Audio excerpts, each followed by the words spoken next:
Brian Sweeney se dit déçu du premier ministre Doug Ford.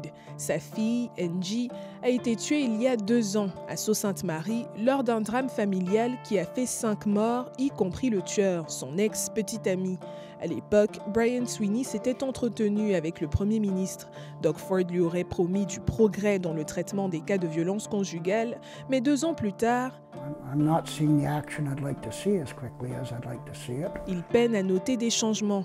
La police provinciale de l'Ontario a recensé plus de 6200 cas de violence conjugale en 2024 sur son territoire. C'est une hausse d'un peu plus de 18% par rapport à l'année précédente.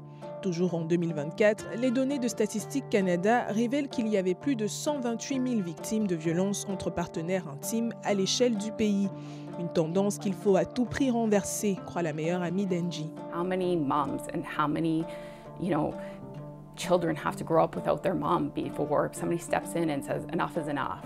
Pour les proches d'Angie, le constat est clair. Les gouvernements n'en font pas assez pour prévenir la violence conjugale.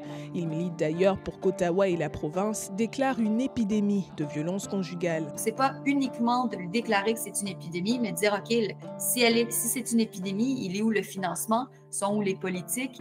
Sont où les instances qui vont être responsables de s'assurer que les politiques sont mises en place? L'Ontario n'a pas clairement indiqué s'il comptait déclarer une épidémie de violence conjugale. Cependant, le gouvernement Ford vient de mandater le comité permanent de la justice qui a jusqu'au 10 décembre pour présenter un rapport sur la question. Pour la famille et les proches d'Angie Sweeney, la lutte n'est pas terminée. Peu de temps après son décès, ils ont mis sur pied une association pour venir en aide aux victimes et sensibiliser la population à la violence domestique. L'association effectuera d'ailleurs une tournée éducative dans les écoles et les communautés ontariennes dès l'an prochain. Car ils n'ont pas l'intention d'abandonner leur combat pour changer les choses. Isur Musango, Radio-Canada, Sudbury.